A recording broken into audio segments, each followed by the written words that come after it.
Merci mesdames et messieurs de votre fidélité à Canal Congo Télévision. Vous nous suivez sur CCTV, mais aussi sur Radio Liberté Kinshasa, 96.8 MHz, émission Parlons Justice. Nous nous retrouvons pour un nouveau numéro. Nous allons parler, vous le savez certainement, de ces procès en flagrance qui se déroulent à la haute cour militaire, vous le savez. Arrêté depuis le 3 mars dernier, le député national Edouard Manga-Chouchou a été justement transféré devant cette instance judiciaire depuis le 3 mars pour être jugé. Il est poursuivi des trahisons, atteinte à la sûreté de l'État, mais aussi détention illicite d'armes. Nous allons en parler avec notre invité qui est déjà sur ces plateaux de CCTV, mais aussi sur Radio Liberté Kinshasa. Nous allons également parler, vous le savez, de cette question qui fait fâcher, de cette question qui fait polémique. Qu'adviendra-t-il si le président de la République ou si la CENI n'organise pas les élections dans les délais? Vous savez que le mandat du chef de l'État devra se prendre fin au mois de décembre prochain. En tout cas, toutes les voix s'élèvent déjà. L'opposition parle de la tenue coûte que coûte des élections. Nous allons nous interroger avec notre invité. Que prévoit la loi si la RDC déclarait la guerre avec le Rwanda? Cela impactera-t-il sur la tenue des élections? Voilà, mesdames et messieurs, les principales questions de cette émission, de ces rendez-vous de tous les samedis sur Radio Liberté Kinshasa et Canal Congo Télévision. Parlons justice de ce samedi reçoit pour vous Maître Fabrice Pelende. Il est l'un des cadres du parti politique cher à Jean-Pierre Bemba, mais nous le recevons ici comme technicien droit. Il est là sur ces plateaux de CCTV. Merci d'être venu, Maître Fabrice Pelende. Merci beaucoup, Monsieur Bonheur, pour l'invitation. Merci également à ceux qui nous suivent à l'instant. Je profite aussi pour saluer, puisque c'est le mois de la femme, les femmes qui ont marqué, du moins, le parti cher à Jean-Pierre Bemba, c'est-à-dire le MLC. Je commence par citer Maman Liliane Bemba, Texera. Et je salue également Maman F. Bazaïba, celle que nous appelons tous Maman Solution. Je salue Maman Denise Villa. Je salue également Maman Annie Mombunza et toutes les femmes fortes qui accompagnent ces mouvements de libération du Congo. Et sans oublier toutes les mamans de la République démocratique du Congo. Et en particulier ceux qui connaissent l'oppression, la souffrance qui se vit à la partie est de notre pays.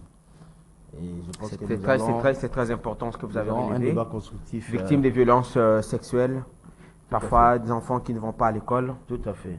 Des mamans. Nous vous saluons tous, toutes et tous, mesdames, pour vos combats acharnés pour la démocratie. Vous avez suivi Maître Patrick citer beaucoup de militantes du MLC, mais aussi certains cadres de cette formation politique chère à Jean-Pierre Bemba. La santé de la démocratie congolaise, Maître Fabrice Pelende, sous ce qui est dit aujourd'hui, les arrestations, on en parlait moins, certes, mais on en a quand même des cas qu'on déplore jusqu'aujourd'hui. Dimi Kitenge, Djama Kabund et tant d'autres qui sont toujours en détention. Je préfère généralement, c'est d'ailleurs l'habitude de cette émission, nous préférons aborder cette question de la santé de la démocratie avec des gens qui souffrent, parfois qui sont en détention prolongée, irrégulière. On en parle toujours sous ce qui est dit. Est-ce que la démocratie est-elle vraiment en marche? Évidemment, nous avons adopté tous en 2006 par référendum dans notre constitution un système politique. Nous savons tous ce qu'est la démocratie. C'est-à-dire la démocratie, c'est l'expression du droit collectif où l'état des droits s'applique et l'état des droits est des strictes observances. Et parlant de... Ça, c'est les souhaits. Ça, c'est le principe. Oui. Comment le souhait, les principes? Le principe, c'est que la démocratie évoque à un état de droit, à un système politique où c'est la volonté collective qui prime. Et quant à la santé politique, c'est-à-dire sur le plan démocratique... L'application. Bon, ce qui est à dire aussi, il n'y a pas crispation du climat politique comme nous l'avons connu à l'ancien régime où il y avait des prisonniers d'opinion. À l'heure où nous parlons, je pense que, sauf cas isolé, aujourd'hui, le climat politique est serein. C'est-à-dire qu'on ne s'acharne pas sur les individus comme cela se faisait dans les temps. Non, mais je l'ai cité ici, il y a les cas Dimi Kitenge qui a été arrêté pendant qu'il venait presque dans nos installations, pendant qu'il venait participer à une émission. vous savez comment est-ce qu'il a été arrêté. Jean-Marc Abound, qui à la suite de ces dénonciations, a été arrêté, détenu, qui devrait normalement être assigné à résidence surveillée. On ne sait pas, finalement, la démocratie, donc question. Nous interrogeons si réellement cette démocratie est en marche. Déjà, vous savez qu'il y a toujours des cas isolés. Même quand vous citez les cas de Jean-Marc Abound, vous avez du mal vous-même. Non, je dis, parce qu'il devrait être assigné à résidence surveillée. C'est ce dont nous faisons allusion. La décision prise par la haute cour. Ne nous immisçons pas à la décision de la justice. Justement, nous parlons de l'application de cette démocratie. L'état de droit dont question, vous faites allusion vous-même là. Mais justement, c'est ce que j'ai dit. Ne prenons pas des cas particuliers, des cas isolés, comme des cas qui engagent tous les acteurs politiques. Même la situation de Jimmy Kitenge, je ne saurais pas intervenir parce que je ne sais pas le fond ou le motif qui a poussé à son arrestation. Mais à ce que je sache, le climat politique est serein. Ce n'est plus comme nous l'avons toujours connu. Et cette évolution doit être aussi remarquable, puisque c'est un constat flagrant. Nous tous aujourd'hui, nous voyons comment la démocratie, à travers les interventions médiatiques que nous voyons du jour au lendemain, aujourd'hui c'est facile d'accuser le président de la République ou des hautes personnalités de l'État sans embâche, avec toute franchise et sans être inquiété. C'est déjà une avancée. Mais je pense que dans chaque règle, il y a toujours des exceptions. On peut considérer des cas comme celui que vous citez là, des cas isolés, que moi, personnellement, je ne saurais pas prendre aussi, ça constitue une sorte de restriction. Je ne connais pas le fond, mais vous savez, la justice... Non, le problème, c'est l'application. Vous avez suivi, vous êtes un acteur politique de taille dans ce pays. Justement. Vous avez certainement suivi la décision prise par la haute cour qui devrait aboutir à la mise en résidence surveillée de Jean-Marc Abound. Et là, vous parlez de la décision de la justice. La justice a ses motivations. C'est l'application, maître. Non, mais écoutez, l'application, vous et moi, on ne connaît pas les secrets de délibérer ou tout ce qu'il se passe dans les chefs de juges pour prendre des positions en rapport avec une situation qui est jugée des hautes trahisons, comme c'est le cas de M. Jean-Marc Abound, des propos qu'il a tenus à l'égard des chefs de l'État qui n'a pas pu prouver. C'est déjà aussi un problème. Sur le plan des droits, ce sont des imputations. Et on le sait tous que ce sont des aspects qui lient aussi des considérations politiques. Je ne vais pas trop m'attarder sur le problème des je n'ai pas abordé le fond du dossier, maître Fabrice Pelinde. Mes inquiétudes, ou des inquiétudes de ceux qui nous suivent, c'est de voir que hier nous avons déploré le non-respect de l'application de certaines décisions de justice, et donc nous avons illustré les cas Abound, qui devrait normalement être assigné à résidence surveillée, conformément à la décision prise par la haute cour. Mais malheureusement, il est toujours en détention, comme qui dirait, nous sommes en train de patiner, de patauger, on n'évolue pas. Je parle d'évolution de la démocratie, le respect de l'état des droits. Autant que vous, aujourd'hui, s'il y a une décision qui vous est favorable, on n'acceptera peut-être pas qu'on puisse voir cette décision souffrir, maître Fabrice Pelinde. Vous savez, toute décision de la justice, avant de dire droit, a un caractère conservatoire. Je pense que c'est la décision finale qui tranche les litiges en soi. Tout ce que les juges, comme préalable au cours d'une procédure judiciaire, je pense qu'il relève des prérogatives des juges.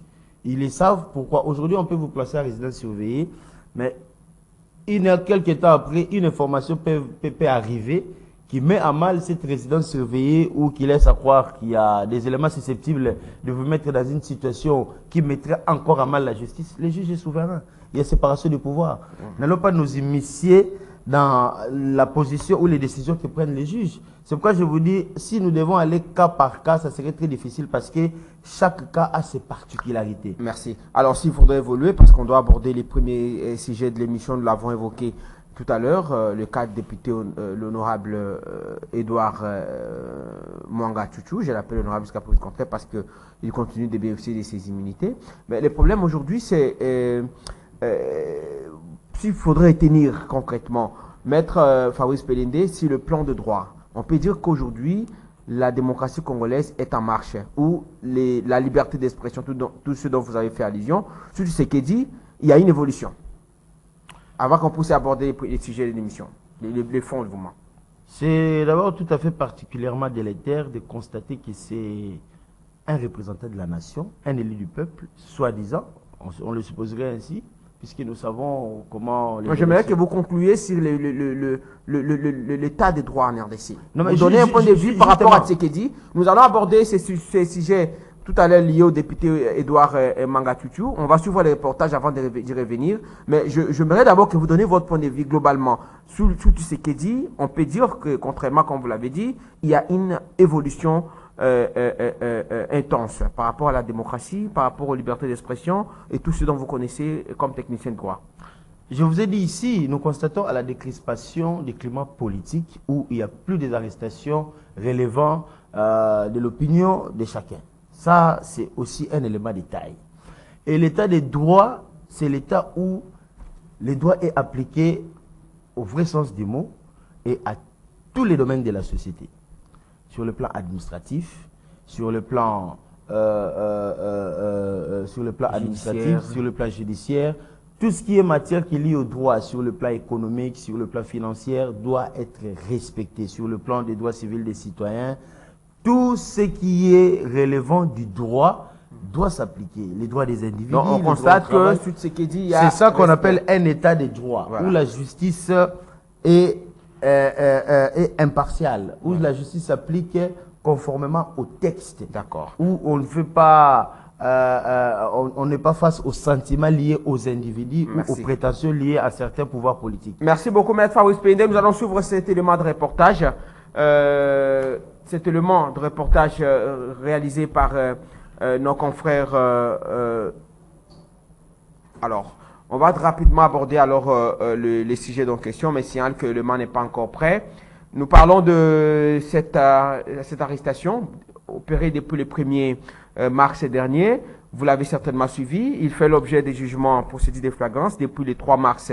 L'honorable Edouard Manga Tutu, nous l'avons ici cité, par la haute cour militaire. Il est poursuivi pour plusieurs griefs. Vous l'avez suivi peut-être dans le média. Trahison. Il est poursuivi également pour atteinte à la sûreté de l'État, détention illicite de munitions et d'armes. Bosso a crié hier, sortez des groupes rebelles. Il y avait des complices. Nous l'avons constaté à travers cet élément. Je pense que le scénario que nous vivons aujourd'hui ne nous étonne pas tellement, mais c'est quand même sidérant de constater, comme je voulais le dire dans mon intervention de tout à l'heure, qu'il s'agit là d'un élu du peuple. Il s'agit là d'un représentant du souverain primaire. Ce qui est atroce est de constater que le mal que nous décrions toujours, c'est-à-dire tout ce qu'il y a comme mot que nous connaissons à l'est du Congo, les guerres, les massacres, sont orchestrés en partie je serai obligé de vous interrompre par les élus du peuple. La technique me fait signe que l'élément est prêt. On va suivre cet élément. Il n'y a pas de souci. Et nous revenons. Comme ça, on revient et on va... D'accord. Suivons cet élément. Siégeant en procédure de flagrance, la haute cour militaire, dans sa chambre présidée par le général de brigade, magistrat Kalala Kapouk Martin, a ouvert vendredi 3 mars 2023 les procès de l'affaire du député national Edouard Manga Tutu Izi, élu du Nord Kivu et président d'un groupe parlementaire à l'Assemblée nationale.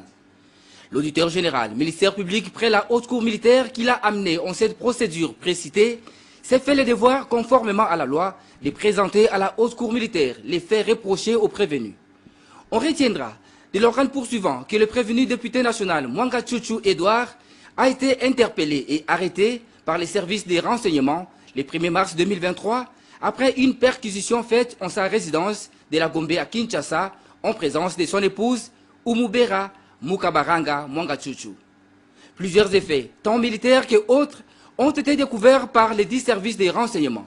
Parmi ces effets, on peut citer une boîte rouge contenant 42 munitions de 9 mm de GP, une gaine de revolvers GP, 2 matraques électriques, des ordinateurs portables, 11 clés USB, des cassettes audio et cassettes d'enregistrement, plusieurs téléphones, des caméras Sony HD et Canon, des dictaphones, un coffre-fort de la couleur bleue et plusieurs autres documents. À en croire l'organe accusateur, cette perquisition a été effectuée à la suite des informations reçues par les services des renseignements à partir du Nord Kivu. Les effets ci-haut énumérés sont constitutifs des infractions de trahison, atteinte à la sûreté de l'État, détention illégale d'armes et munitions de guerre, association des malfaiteurs, participation à un mouvement insurrectionnel et incitation des militaires à commettre des actes contraires au devoir ou à la discipline, a dit le ministère public. Au cours de cette audience introductive, la Haute Cour militaire a reçu les serments des 3 nouveaux juges assesseurs dans la composition et a procédé à l'identification du prévenu Mwanga Chuchu Edouard. Ce dernier est natif de Bichoucha. Voilà, Maître Fabrice Pelende, vous avez suivi cet élément de reportage réalisé certainement par la presse de la Haute Cour militaire. Un problème sérieux, un peu comme nous le disions tout à l'heure. Mbosso l'a crié, Mbosso l'a décrié hier, il a appelé les députés à quitter les complicités dans les différents groupes rebelles qui bénéficient justement de ces malheurs qui ne cessent de nous endayer. Vous l'avez suivi, ce reportage a tout dit. Un député national, il est d'ailleurs patron d'un des groupes parlementaires à l'Assemblée nationale. Ce sont des situations purement atypiques. Dans un État souverain, dans un État où la démocratie est riche comme principe du système politique, de constater que ceux qui sont censés représenter la nation, ceux qui sont censés représenter les pouvoirs octroyés par les souverains primaires, aller à l'encontre même du principe démocratique et œuvrer contre le mal qui se rit et comment je pourrais le dire ainsi. Donc, être partisan du mal absolu que subit le peuple. Moi, je l'ai toujours dit. On ne peut comprendre que la guerre aujourd'hui, depuis 25 ans, se vit dans la partie est de notre pays. Mais il n'y a pas des élus, des représentants de ces recoins de notre nation qui lèvent leur voix pour dénoncer. Et ce silence était coupable, je l'avais toujours dit. C'est un silence coupable qui engagerait ou qui mettra à nu un jour des responsabilités des individus liés à cette orchestration macabre qui se vit depuis des années comme nous le connaissons toujours. Et le président Mbosso l'a dit clairement que les députés, les élus devaient quitter les groupes armés. Malheureusement pour lui, il s'est limité là. Alors qu'aujourd'hui, nous allons dans des cas de flagrance. Et si c'est un député qui tombe sous les joues de la flagrance. Il a été arrêté après une perquisition. Dans sa résidence de la Gombe. Combien arreste-t-il? Et nous avons toujours dit ceux qui tirent les ficelles en partie sont complices, c'est-à-dire les nationaux. Et pas n'importe quels nationaux, des nationaux qui représentent la nation. Voilà pourquoi, sur le plan politique, nous avons voulu d'abord changer le pouvoir politique entre ceux qui dirigeaient hier par prédaction et ceux qui sont aujourd'hui par les concours démocratiques. C'était déjà un axe majeur que nous avons franchi, c'est-à-dire évacuer ceux qui étaient au pouvoir par voie de prédaction politique.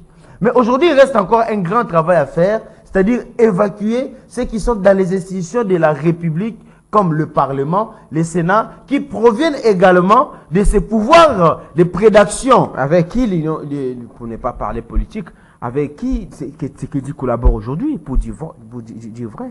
Non, mais sur le plan politique, puisqu'on ne peut pas passer outre l'aspect politique aujourd'hui, nous avons toujours dit que ceux qui se retrouvaient au Parlement ne reflétaient pas directement la volonté populaire et ils étaient installés par des calculs machiavéliques pour continuer à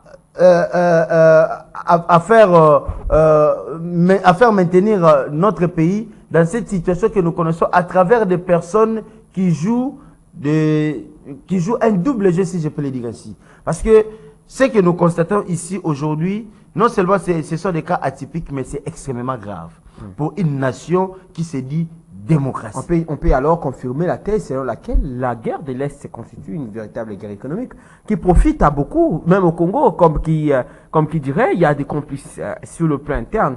On ne peut pas accuser que la France, on ne peut pas accuser l'Occident, mais il y a aussi nos compatriotes, à l'instar de ces députés nationaux, bien qu'ils jouent encore du principe de la présomption d'innocence, mais il y a des cas comme ça qui sont flagrants, un peu comme vous l'avez dit, même dans la partie Est, on arrête des gens qui sont complices dans cette situation. Une guerre économique.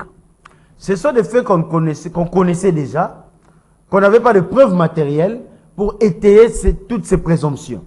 Aujourd'hui, on a au moins un cas flagrant qui nous renvoie à la complicité des élus nationaux face au pouvoir démocratique et souverain qu'ils sont censés garantir. C'est pourquoi je parle d'une situation atypique, d'une situation idyllique qui ne peut pas être compris que nous sommes dans une nation où les personnes qui sont censées représenter la nation sont complices des crimes barbares. Il siège à l'Assemblée nationale, mais il est contre son partie prenante contre la nation.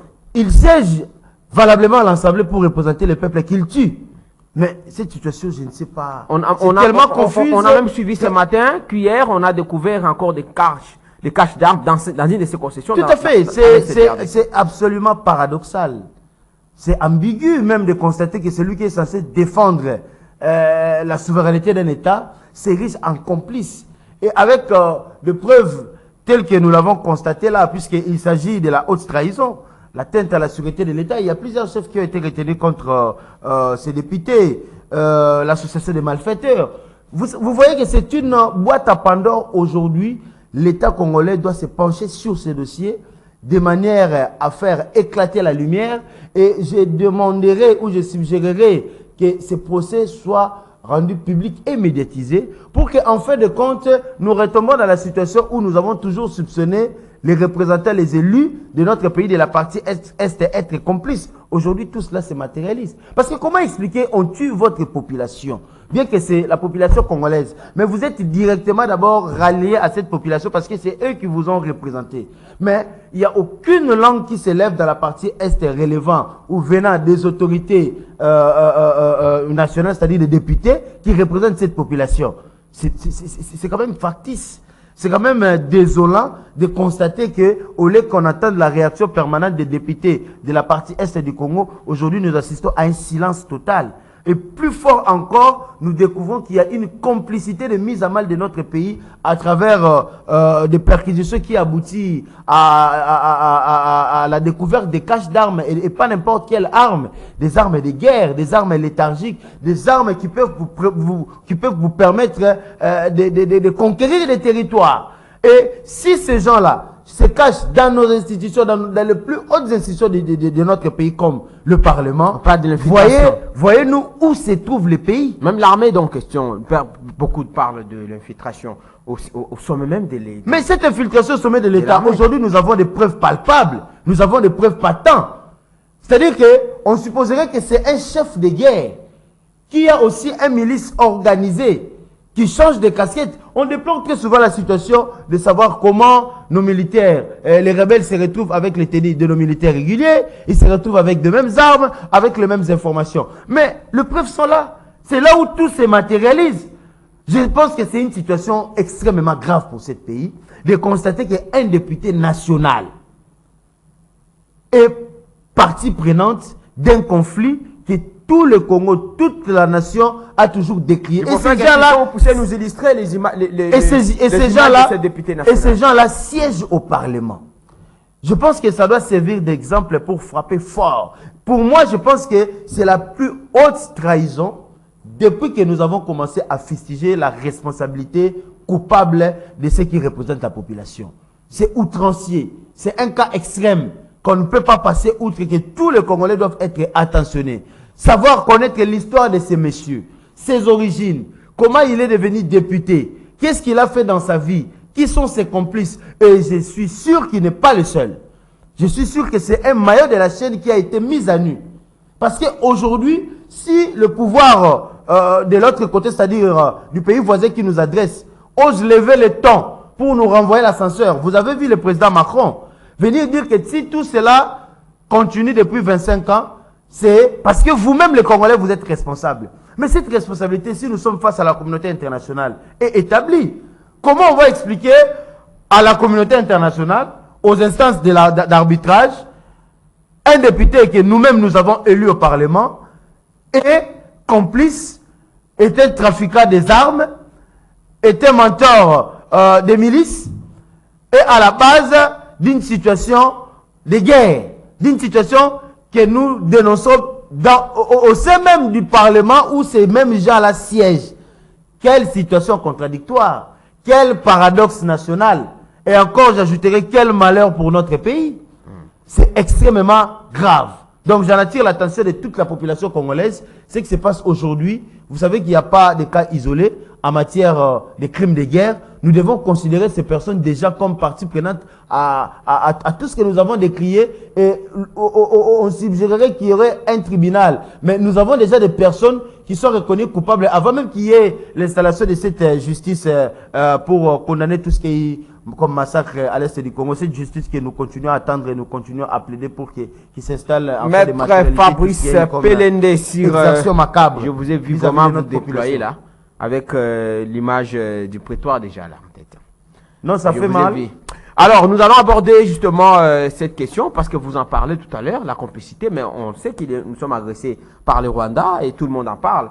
La communauté internationale est informée, le président parle un peu dans toutes les tribunes du monde. Le problème aujourd'hui, est-ce que les M23 ne veulent pas respecter l'accord politique?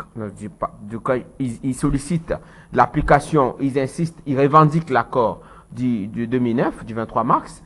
Le problème n'est pas à ce niveau. Aujourd'hui, en dépit de toutes les négociations, les différentes rencontres, Luanda, vous avez suivi la médiation récente du chef d'État, des chefs d'État africains du gouvernement kenyan à Addis Abeba. Vous avez également suivi l'implication du président rwandais Jean Lorenzo qui a déclaré avoir pris contact avec les rebelles sur demande du gouvernement congolais, selon ses propres propos. Si RFI vous l'avez peut-être suivi. Le problème aujourd'hui, si l'M23 qui devrait passer aux actes, c'est-à-dire respecter, cesser les faits qui est recommandé à Addis Abeba et également insister qui avait été martelé par le président angolais, ils ne veulent pas respecter l'accord. Le mardi dernier, à 12h, le CCF devait prendre fin, mais ils ont attaqué encore la position des FARDC le mercredi, le jeudi éventuellement, avec des morts qui ont continué à être comptés, mais aussi des déplacés. Que faire aujourd'hui face à toutes ces allégations imputées au M23 et à leur mauvaise foi manifeste, Maître Fabrice Pelende? Je profite de votre micro pour vous informer qu'il n'y a pas plus tard qu'hier, il y a eu 40 personnes tuées à Kikumbi, je crois, à la partie est de notre pays, vers les territoires de Béni. Hier, 40 personnes tuées par les ADF. C'est-à-dire que c'est une réponse aussi pour s'adresser au pouvoir public, politique ici de Kinshasa, qu'ils s'en passeront de tout ce qu'il y aura comme dialogue, voie de négociation. Ça les importe peu du moment où ils sont sans impunité dans leur action. D'abord, vis-à-vis de la communauté internationale. C'est ça l'aspect que j'aimerais que vous abordez. Et aucune réaction à l'interne, si on peut le voir tel que moi je le vois, sur le plan de la répression venant du gouvernement congolais à travers les FRDC, ils ont une porte ouverte. Quand il y a des règles internationales, des principes du droit international qui s'imposent et qu'il y a des parties prenantes qui ne veulent pas respecter. Donc c'est un boycott. C'est-à-dire que ça n'a aucune force de loi. Mais maître, ça dit que ça n'impacte pas sur eux. Et les conséquences directes, c'est que nous sommes en position de faiblesse. Alors j'aimerais justement, parce que vous parlez de cet aspect, c'est l'application ou le respect des accords, des différentes recommandations. Vous avez suivi les présidents français également et revenu sur ça. Mais est-ce que vraiment, pourquoi ne pas médiatiser aussi, parce qu'on parle de la complicité? Au-delà de tout, on s'est dit, bon, voilà, peut-être que les M23 savent déjà, ils savent qu'à leur niveau, ils ont infiltré les pays à tous les niveaux, parce qu'on parle du Rwanda, par les canaux des M23, ils ont infiltré les pays à tous les niveaux, et ils connaissent les faiblesses de nos armées. Pourquoi ne pas organiser, par exemple, médiatiser le différent procès organisé dans différentes zones de guerre, à travers le cours opérationnel militaire, les tribunaux opérationnels, pour que tous ces gens-là qui sont poursuivis ça fasse l'objet, par exemple, des dissuasions. Je vais parler franchement, l'ère des dialogues est révolue. Il y a des principes simpliste qui nous renseigne que qui veut la paix prépare la guerre. Et la paix se gagne. Je pense que ne nous attardons plus à parler des dialogues avec les groupes rebelles. Bien que cela se dit à tout bout de champ, mais il faudrait que cela soit réellement matérialisé. Il faut passer à l'offensif. Il faut déclarer une guerre. Ou s'il faut d'abord la préparer, mais nous devons être dans l'optique de la guerre pour qu'il y ait une paix escomptée dans les jours à venir plutôt, pour garantir une paix durable et un début du développement. Parce que aujourd'hui, on ne parle pas du développement, parce que c'est quasi impossible de parler de développement dans un pays qui subit des situations de guerre en continu, qui met à mal l'économie, la situation politique, et nous n'allons pas continuer à vivre dans cette situation-là pendant des années et des années. Le problème, c'est la sanction. Donc, le Rwanda n'est pas inquiété sur le plan international. Sur le plan des sanctions, qu'est-ce que nous avons récolté jusque-là? Rien du tout. Mais la diplomatie ne joue pas son rôle, agissante comme qui souhaite. Non, aujourd'hui, vous devez savoir aussi une chose qui est, quand nous parlons de cette complicité, la complicité est réelle. Parce que s'il fallait apporter les éléments de preuve vis-à-vis devant la communauté internationale, nous l'avons déjà fait. Nous avons eu à détenir des éléments de preuve qui mettent à suffisance l'implication du Rwanda à tout bout de champ. Et partout dans le monde, c'est ce qui s'est dit. Les Américains, l'Union européenne, tout le monde connaît. Mais pourquoi il n'y a toujours pas de sanctions? Comprenez que c'est une complicité internationale. Parce que le monde change aujourd'hui. Nous devons comprendre que nous ne devons pas demeurer dans les mêmes erreurs qu'hier. Alors, Maître Fabrice Péné, je voudrais d'abord que nous puissions aborder les problèmes vraiment au fond. Le président Tshisekedi est aussi accusé par l'opposition. L'opposition qui pense que le fait d'abord d'avoir amené l'EAC, les Congo dans le traité de l'EAC, et tout ce dont vous connaissez, constitue une trahison, une forme de trahison. Aussi, le Congo, aujourd'hui, à travers la rencontre qu'il a eu avec le président Macron, le président a appelé à l'implication de la communauté internationale pour qu'il y ait les élections dans le délai. Et donc, il a appelé qu'on puisse apporter, le monde puisse apporter son assistance à la RDC pour que les élections se tiennent dans le délai. Le problème, l'opposition estime que le président de la République, cette guerre le profiterait. Dans l'hypothèse où, s'il n'y a pas élection en décembre prochain, parce que la paix n'est pas revenue à l'est de la RDC, le président restera au pouvoir. Et donc l'opposition fait pression coûte que coûte pour qu'il y ait des élections. Mais entre-temps, le président déjà avec le monde, et le président Assini aussi l'a dit, il y a un problème de financement. Ça profite à qui cette guerre? Le président de la République et l'opposition a-t-elle raison d'accuser le président de la complicité aujourd'hui et d'autres trahisons, comme vous l'entendez certainement dans les médias? Je pense que vous allez du moins vraiment me laisser le temps de pouvoir renchérir autour de cette question les éléments de fond, surtout sur l'aspect politique. D'abord, vous devez savoir que le manque des élections constituera une violation constitutionnelle au regard de la loi fondamentale que nous avons tous comme volonté collective qui est la Constitution.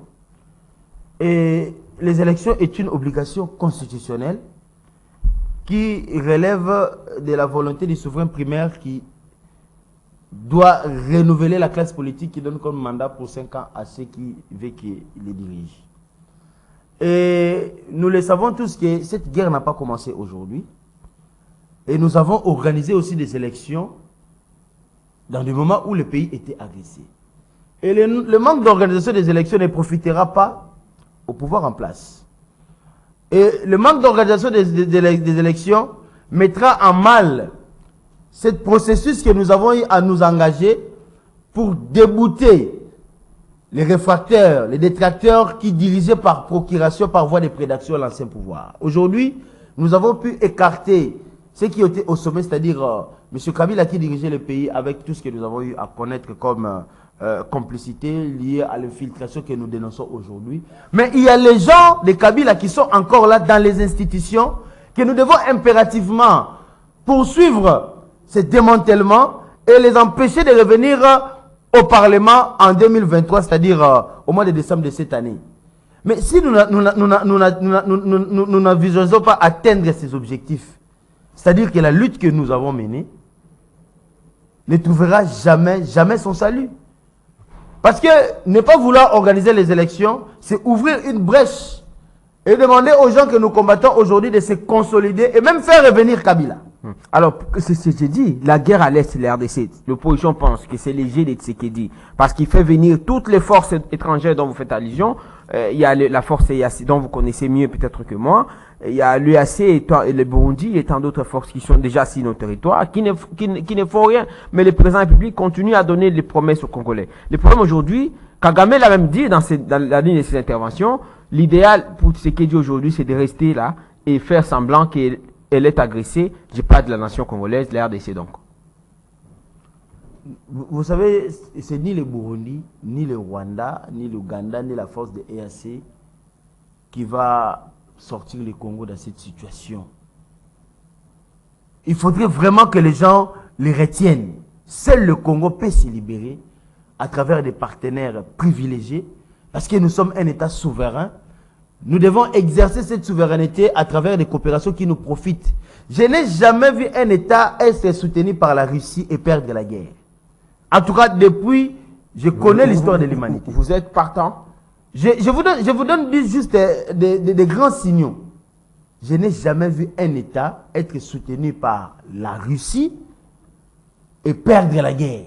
Alors, s'il faudrait parler de trahison, on peut considérer Tshisekedi aujourd'hui comme si vraiment cette guerre les profitait, comme complice de la situation que nous connaissons. Au regard des déclarations faites par l'opposition. Il ne faudrait pas aussi stigmatiser le propos de Tshisekedi. Jusque-là, nous sommes dans une situation d'hypothèse. L'hypothèse, on peut le prendre comme une réflexion occasionnelle, où on supposerait que si nous étions dans tel contexte, voilà ce qui nous arriverait. Et comme nous sommes face à cette communauté internationale, je pense qu'il s'agit aussi d'une mise en garde. Mais cela ne veut pas dire que nous stoppons le processus électoral. Parce que je vous ai démontré ici que ça ne profitera pas au pouvoir en place. Alors je dis, si les élections ne sont pas organisées, parce qu'on est agressé, le président l'a dit, on doit finir la guerre. Les compatriotes qui sont dans les territoires occupés actuellement doivent s'enrôler. Si on arrête le processus électoral, le président de la République déclare la guerre avec le Rwanda, parce que vous dites ici que c'est la seule option aujourd'hui, qu'il faudrait que nous puissions faire face. C'est pas ni ces différentes forces dont vous avez citées qui vont répondre aux attentes de la population. Donc il faudrait faire face à la situation réelle qui est la guerre. Autrement. Mais la déclaration de la guerre, c'est un mécanisme institutionnel. Si vous lisez l'article 86 de la Constitution, il édicte les modalités pour déclarer la guerre, ça passe par le Parlement, les deux chambres. C'est-à-dire que l'initiative est parlementaire et cela doit être érigé en loi. Je pense qu'à ce moment-là, nous serons dans une situation exceptionnelle où nous mettrons en place des solutions également exceptionnelles. Puisque nous n'en sommes pas encore là. Et il y a aussi la formulation pour voir que le Congo, ce n'est pas seulement la partie d'est du pays. Le Congo est grand. Tout le Congo ne peut pas être pris en otage ou mis à mal par un processus, par un exercice souverain par l'est du Congo. Même au Parlement, il y a un quorum. Même au Parlement, il y a un quota. Si on atteint les quotas, c'est la représentativité nationale qui s'impose. On ne va pas priver à une nation tout entière. Parce qu'on ne minimise pas les faits. Mais on ne va pas prouver à toute une nation le manque d'organisation électorale qui est un principe démocratique. Alors si le président déclare la guerre parce qu'il y a la guerre depuis 25 ans aujourd'hui qui continue à se vivre à l'est de notre pays. Ce sont des mécanismes quand même injustes. Justement, mécanisme prévu par la Constitution. Hier, on a fait les élections sans Goma, sans Béni et autres parties de la RDC. On a parlé finalement à une sorte de compromis à l'africaine. Et ça, le président l'a dit aussi. Le problème, si le président déclare la guerre avec le Rwanda, est-ce que ça ne sera pas un prétexte pour ne pas organiser les élections? Je vous ai dit, la déclaration de la guerre n'est pas l'œuvre du président de la République lui seul. Non, le souhait, c'est d'avoir les élections. Le souhait, c'est d'avoir les élections. Avant la fin de son mandat. Ça ne sera pas une manière d'anticiper les choses? S'il fait quoi? S'il déclare la guerre avant la fin de son mandat. Mais on parle de mécanisme de déclaration de guerre.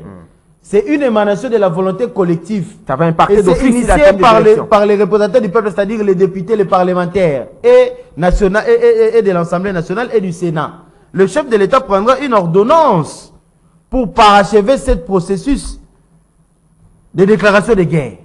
Ça va donc impacter aussi indirectement sur la tenue des élections. Mais à ce moment-là, nous serons dans une situation exceptionnelle qui demandera aussi des mesures exceptionnelles. Est-ce que ça appellera aussi à un dialogue? Et à ce moment-là, il serait très difficile qu'on aille aux élections. Ça va appeler aussi à un dialogue. Il y a une loi qui sera comme un hiatus institutionnel pour mettre à côté les bons processus démocratiques qui nous engagent tous, c'est-à-dire l'organisation des élections, garantir le cycle électoral, parce que nous sommes dans une situation exceptionnelle. Là, nous ne sommes pas encore là. Parce que cette démarche doit être initiée au Parlement. Mais nous sommes dans une situation où nous continuons à vivre la même situation d'agression formatée par les Rwandais et parce qu'on doit finir la guerre, selon vous. M23. Vous dites que, est-ce que vous ne partagez pas l'avis avec ceux qui pensent qu'il faudrait, coûte que coûte, que les élections se tiennent après la guerre? On peut organiser des élections pendant qu'on est agressé, pendant on déclare par exemple la guerre avec le Rwanda. Si vraiment il y a la volonté politique, ça peut se faire aussi, Maître Fabrice. Vous savez, les États-Unis, pendant la Deuxième Guerre mondiale, ont été attaqués en 1941. Mais ils ont réagi 3 ans après, à travers les débarquements de Normandie. Ils sont entrés en guerre 3 ans après. Donc il faut savoir voir les priorités. Parce que ne pas organiser les élections mettra à mal le pouvoir institutionnel. C'est-à-dire on ira encore dans des accords, dans des alliances. Pendant que nous souffrons déjà des accords et des alliances. Pour apaiser les classes politiques. Pour apaiser les classes politiques.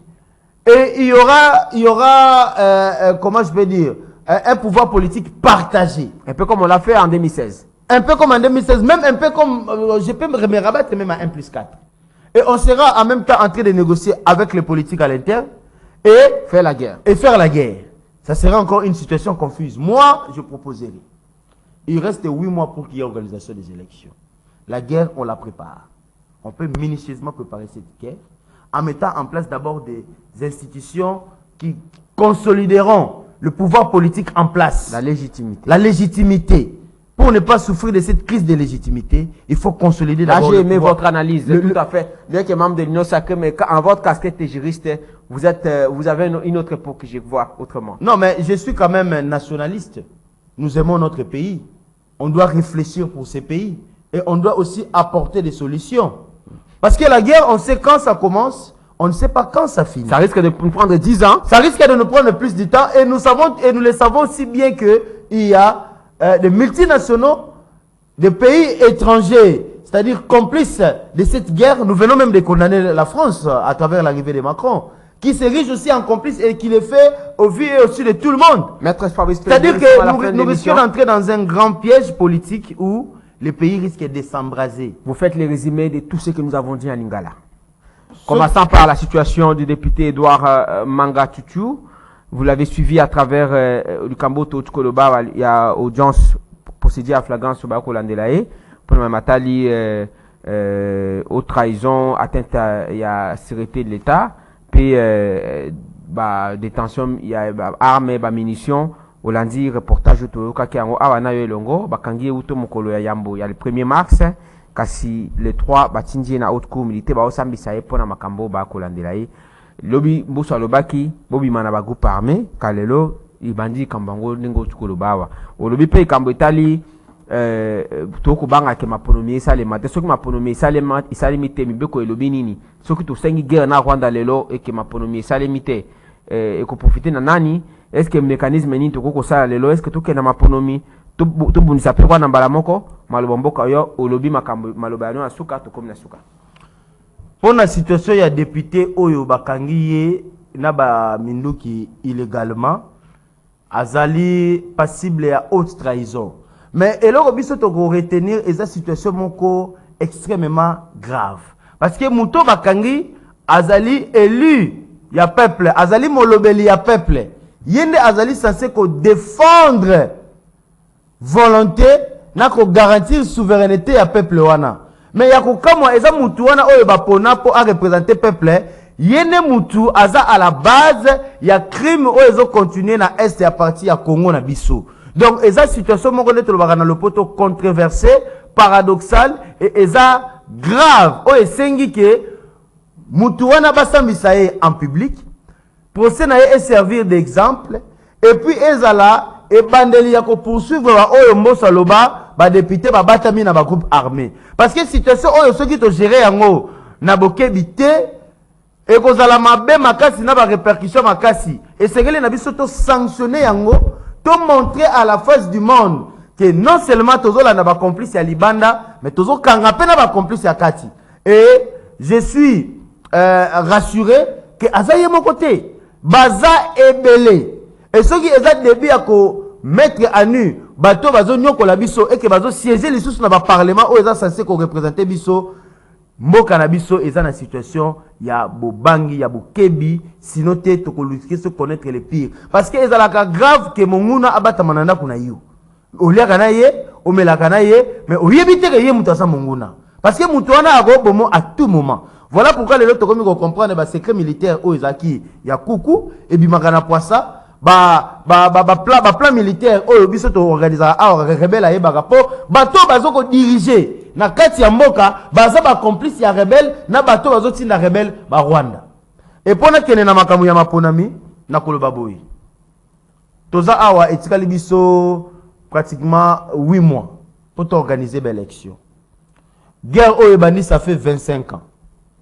Lelo oto yebi que ceux qui organisé l'élection te et ko senga biso to kene na pouvoir moko o ko senga ba yimboka nyoso basangana to solola to bimisa soit un gouvernement o ko mama biso na période wana ya guerre ya oto benga to benga na lopoto transition oyo poto meka ko sisili sa guerre pour guerre to yebi ere ko silate mais élection te yebi ere ko banda et qu'on a la mieux to organiser élection pour tous pouvoir et qu'on a la doter na souveraineté na ba territoire eza occupé na ça bande qu'on a biso na to souhaiter que bande qu'on a biso na avant les séances électorales bazala na kimia mais ceux qui bazala na kimia te parce qu'il y a ce qu'on appelle les cas de force majeure Congo eza munene bien que partout na est eza Congo mais total le reste ya Congo o ba ko la privé na un processus démocratique pour garantir bazo kanisa que jeune eza atiki di makambo même na est kuna non mais il faut profiter na Tshisekedi na nini soka organiser l'élection ti il faut profiter na Tshisekedi atika na bokonzi te akotika na bokonzi mais soka déclarer guerre na Rwanda akotika na bokonzi mais ekozala na akosouffrir na légitimité akozala obligé à partager pouvoir na ba o bazo combattre ye donc akozala combattu et par ba politique et par ba groupes armés alors akozala asphyxié ekozala une très mauvaise approche. Et c'est l'élite organiser l'élection, de mettre en place un pouvoir politique légitime et souverain pour permettre biso soit il y a une vraie déclaration à guerre, soit il y a un classé processus pour comme ma guerre oyo na finalité nango. Voilà, maître Fabrice Pelende, c'est la solution pour sortir de cette émission. Merci infiniment pour la présence na compte émission Parlons Justin Mokolo Alelo. Merci à vous tous de nous avoir suivis. Suivez ces programmes sur CCTV Ralik officiel, votre chaîne YouTube. Abonnez-vous massivement. Nous vous retrouvons prochainement pour un nouveau numéro de votre émission Parlons Justice. Suivez ces programmes sur Radio Liberté à 20h, 21h juste, mais aussi sur CCTV Ralik à 16h et à 10h15 le dimanche. Ça sera votre émission Parlons Justice pour un nouveau numéro le samedi prochain à venir. Mesdames et messieurs, merci de votre fidélité. Merci pour l'invitation, Maître Bonheur. Merci beaucoup. Ok, merci.